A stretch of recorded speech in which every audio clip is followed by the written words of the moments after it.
If you're posting content and hearing crickets, it's not your fault. It's because you don't have a content strategy. I'm going to show you exactly how to build a strategy that drives the right audience and makes sales in the process in this video today.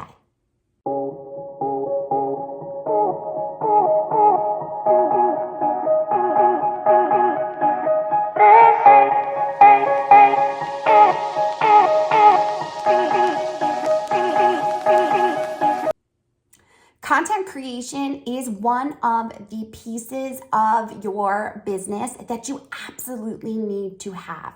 Content creation is going to attract the audience that you want, that is ideal for the problem that you solve.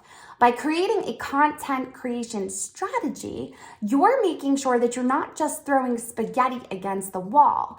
Instead, you're trying to attract the ideal audience in order to grow your email list and then be able to offer the services and products that you provide. The first piece of having a content strategy is going to be defining your goals. What is your content ideally looking to do? Are you looking to build brand awareness? Are you looking to get new leads? You have to understand this before you start to create your content. Otherwise, you're just throwing spaghetti against the wall. So you need to define your goals for your content and make sure that when you do so, it is aligned with what you are trying to do. So let's give an example. If I was creating a content strategy with the idea of building brand awareness, then I would most likely be using social media platforms to make sure that my face, my voice, my content is getting out in front of them. Now, building brand awareness is great, but it's not going to necessarily drive sales. So it's really important that when you are also looking at your overall content strategy, that you are looking to build leads so that you can sell your products and services. So in order to do this, you have to make sure that the content you are creating connects to your opt-in, the way in which you're going to get them onto your email list, so that once they are on your list, you can continue to engage them and then also offer up the solution that you provide through your product or service. When you make sure that your content is aligned to your opt-in, which is then also, of course, aligned to your product or service, it's a no-brainer for people to want to buy your product or service that you offer in order for your revenue to continue to increase and for your audience to have the problem that they need solved. One of the first things that you have to be able to do when it comes to really taking a look at your content strategy is to define your audience. You have to know who you are ideally looking to attract. Where are they? What platforms are they on? How do they consume content? Because as we start to take a look at this, understanding your audience is going to make it simpler in order for you to create content where they are. Too often, I watch clients create content on platforms where their audience has no interest. They're not consuming content that way. They're not going to take the action that they're looking for them to take, which is why, again, it's really important to start with defining your goals so that you understand what you are trying to do with your content. Now, obviously, we just talked about defining your audience, but you also need to make sure that you are determining where they are, which is why you figured out your audience. What platforms are they using? Are they on social media? If they are, which platforms are they actually consuming your content and taking action from? This is key. I have a lot of clients that will create content on TikTok or Instagram. But as we know, it's not a platform that pushes people out to actually take action.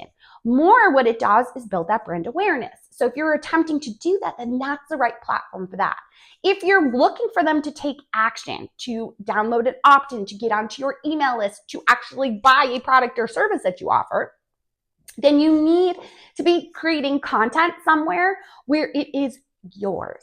You cannot simply build your business on rented property, which is what social media is. So in turn, you need to be having a website, and you also need to make sure that on that website, you have your content.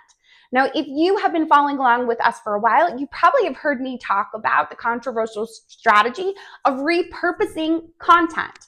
Well, this is really important because I believe you should have one main piece of content, YouTube being video, podcast, or a blog post.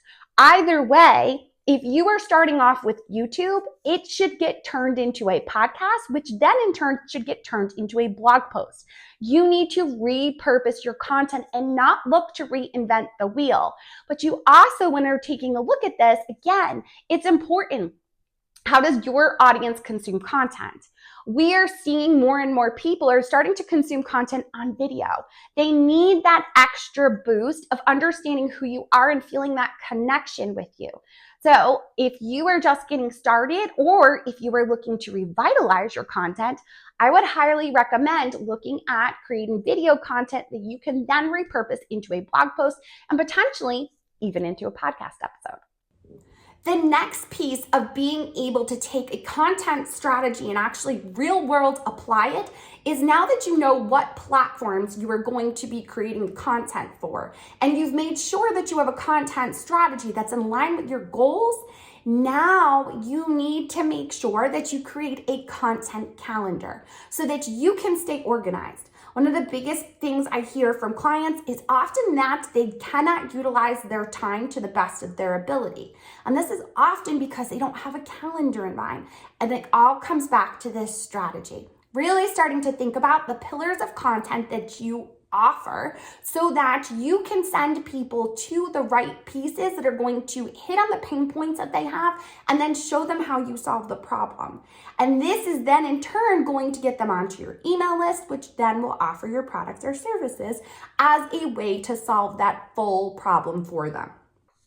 Now, one of the most important things when it comes to that content is making sure that it is high quality content, but also SEO optimized.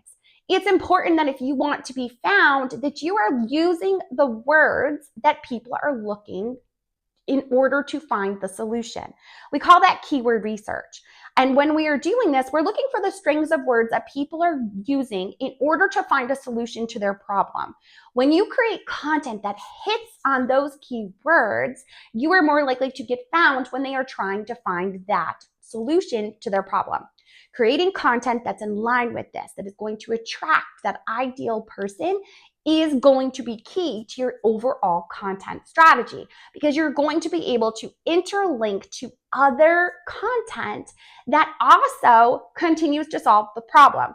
You want to become that expert that has the solution to everything. You don't want them to be one and done with you. We want for you to start talking about content repurposing and for them to go, "Ooh, I want to learn more about that. So I'm going to click onto that video link below and make sure that I go and find out what she's talking about when she's talking about content repurposing." Or if she started talking about pillars of content and you're not quite sure what I meant by that, then you also may click on that video to go and find out what that means. I want to become that expert, as should you, so that it becomes a spider web of being that expert. You keep them there because you have the overall solution. You have the solution to everything that they are looking for, and it's all in one place. So this is going to be key when you are looking at SEO optimization, interlinking to other content, and making sure that you're using the words that they are using in order to find the solution to their problem.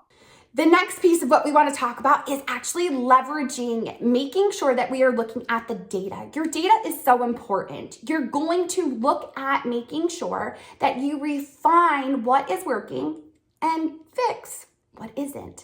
This way, you can make sure that you are really optimizing everything that you are doing. You're not just, again, throwing that spaghetti against the wall, trying to see what's going to happen. If you put content out there, you want to be taking a look at it to see what is actually working and what might be falling on its face. Are they actually staying within the content? Are they clicking away? Where are they coming from? Which platform is keeping them on? Which platform is more likely to make them into an email subscriber and then a buyer? These are all important data points that you have to understand. The last piece of what I want to talk to you about is leveraging AI. I know that this is controversial for a lot of people, and especially when you're talking about content creators, we get a little willy-nilly when it comes to this. Kind of like, ooh, we're cheating. But here's the thing that I want you to understand about AI. AI is not about replacing you. You're not using AI and just asking it a random question every once in a while.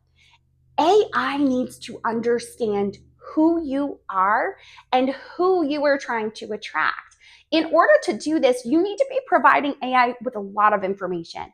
You want to give it actual examples of your work so it understands your voice. So whether you're giving it a blog post, whether you're giving it an opt-in, or whether you're giving it an actual physical product like a book, it needs to understand who you are, your voice, and the topics that you talk about, so that when you ask it questions like, give me a hook for a YouTube video, or write me a 3-sentence email about whatever the topic might be, it understands your voice. It is not replacing you. It is actually doubling you. You're cloning yourself by using AI. And it doesn't have to be a matter of write it a full blog post that it sounds nothing like you. That's not what we're doing. We are using AI to speed up the process. I want you to think of AI as that assistant that's sitting next to you, that you would say to them, what do you think about this email? Or what do you think about this subject line? Or what would be a good title for this product or course or video? That's how you want to look at AI. AI is that assistant that if you had them in your life, they'd be saving you tons of time. I want to know in the comments what it is that you are going to put in place based on the strategies that I gave you here for building that content strategy. Some of you probably already have pieces of this, but I want to know what it is that you are going to focus on to make sure that your content strategy is truly impacting your bottom line, but more importantly, of course, your audience that you are out there continually creating content for.